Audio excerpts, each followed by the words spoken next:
The Dragon Riders of Pern is, by far, my favorite book series of all time. I can't begin to describe how much I love it. It's been there for me in times of sorrow, and it helped shape my mind for the science fiction and fantasy genre since I was a teenager. Anne McCaffrey broke ground by taking such a fantastical setting as flying, teleporting, fire-breathing dragons and linked it to some serious science. Biology, ecology, socioeconomics, astrology, all sorts of real-world stuff is there in the books, lending a little bit of credence to the fantasy, to the majesty, to the magic. That being said, one thing has been bugging me for a while. This is a world which is periodically beset by a rain of perilous, insidious, absolutely fatal spores from space, which devour all organic life upon contact. I speak, of course, about thread, the mycorrhizoid fungus imagined by Anne McCaffrey as the series' main source of danger. This stuff is dragged from the outer ranges of the Pernese solar system by a rogue planet with a wildly erratic orbit, and rains down upon the land for 50 years. Everything living that it touches, from plants to animals to microbes in the soil, is instantly and violently dissolved and consumed.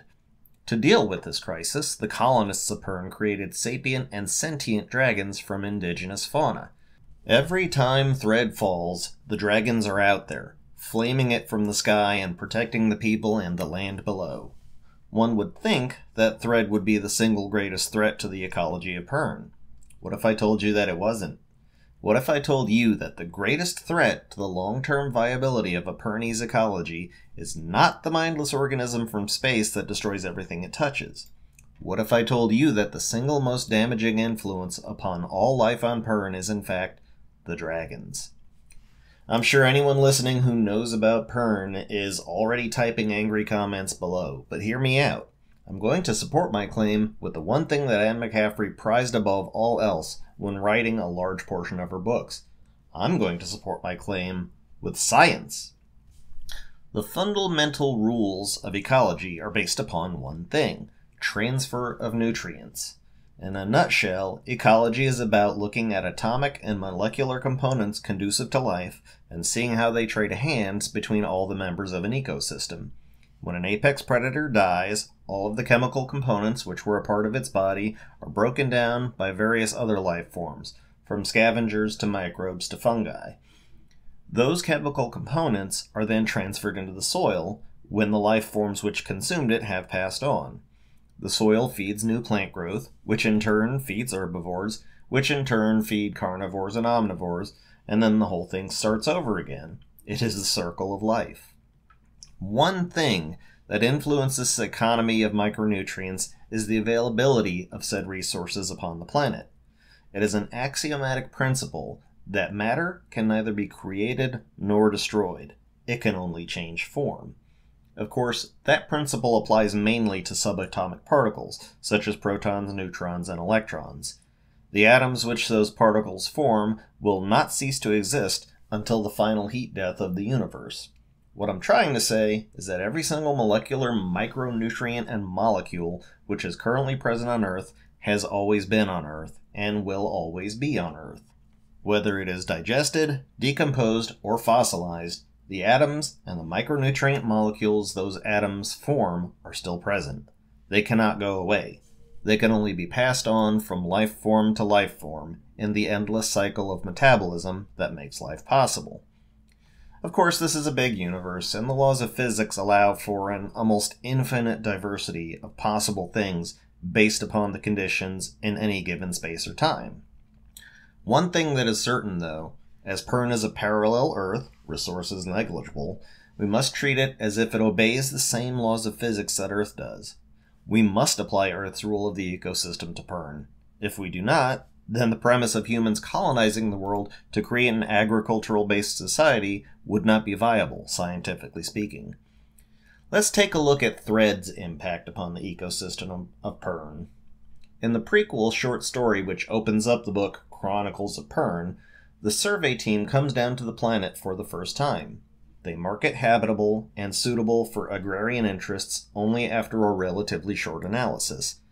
They discover the plant from which Claw is created, as well as the fire lizards, from whose genetic material the dragons are later constructed. They also observe strange polka dots covering the planet's surface, with small stage plant growth on the edges of these dots. What this establishes is that the planet Pern had already formed an ecology based around periodic incursions from Thread. When the colony ships finally arrive and the settlers come down to Pern, there is already sufficient plant growth for there to be forests. It's also well established that other indigenous forms of flora exist, such as numbweed and phallus. In short, Pern's already learned to thrive and replenish itself in the 200 years intervals between the passes of the Red Star. There is a functioning and thriving ecosystem, and that's not even mentioning the undersea life, which is indicated not only to be completely immune to any of the negative effects of Thread, but even flourishes and thrives upon Thread as a food source, as the organism drowns in water and is consumed by aquatic life. Now let's look at the dragons, mainly their most unique and fascinating ability, the ability to go between. While between is used primarily for teleportation between space and time, there is a facet of this transfer which is made starkly and dramatically clear. Dragons, and often their riders, when they are dying, will go between and stay there.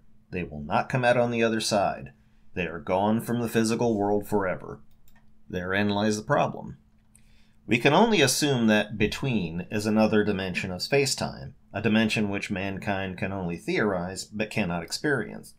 Remember, this video is not to try to discredit any of the science of Pern, so teleportation is fair game as far as suspension of disbelief. But working within said suspension, and taking apart the lesser branches of bioscience, which we are encouraged to do by the author's inclusion of said sciences within the narrative, Pern cannot sustain dragons forever. Every time a dragon goes between to die, they are removing huge amounts of micronutrients from the planet's ecosystem.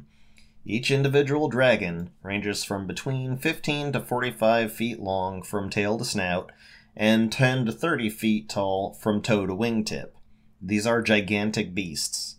Even the smallest is roughly the size of an adult horse. It is established that the dragon strength of Pern across all the weirs is roughly 2,000 to 3,000 beasts at any given time.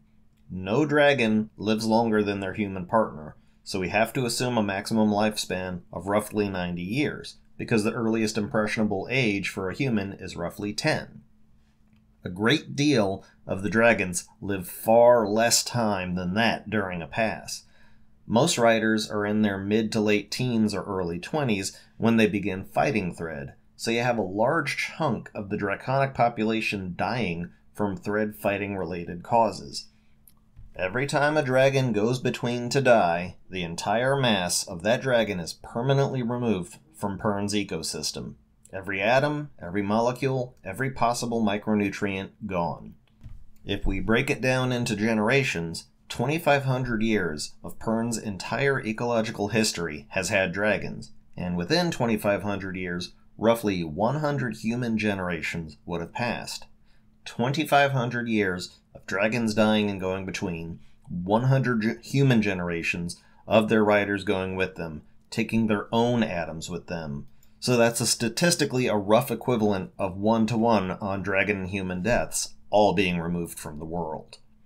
Even adjusting for the small percentage of dragon riders who do not go with their dragons, and the even smaller percentage of dragons who do not go between when they die, we are talking of thousands of tons of molecular mass being removed from the planet and its ecosystems each year. And these are not just simple hydrogen atoms. They're taking tons of carbon, oxygen, calcium, phosphorus, even water with them when they go. These are integral components to life, being completely removed from circulation.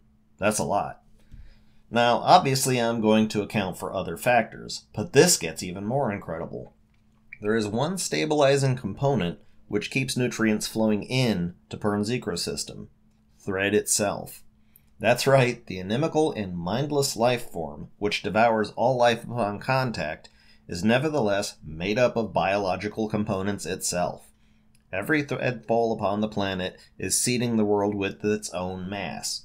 Even when it consumes the resources of the life it devours, it swiftly dies, and those nutrients are returned right back into the soil. While we've never been shown the hypothetical secondary stage of Thread's life cycle when it's established itself, it is safe to assume that this secondary life stage is either completely harmless to life on Pern, or that it too dies eventually, once again contributing its own micronutrients to the planet's ecosystem. Now, I will be generous and say that Thread falling would cancel out the negative impact the dragons would have upon the planet. The resources come from the outermost reaches of the Ruckbat system, and by the sheer scale of the Oort cloud, we can assume that the supply of Thread is functionally infinite. But there's a problem with that. Spoiler alert, the Dragon Riders have screwed the planet over. They've diverted the path of the Red Star so that it will never again pass close enough to drop its payload upon Pern. The infusion of new micronutrients will stop. Dragons will not. Even if the draconic population goes down dramatically, due to the biological imperatives programmed into them regarding the proximity of the Red Star, they will continue indefinitely to remove resources from the planet's ecology and take these resources with them when they die. Eventually, dragons will impoverish Pern's ecosystems. The world is doomed, and it's all the fault of the dragons and their riders.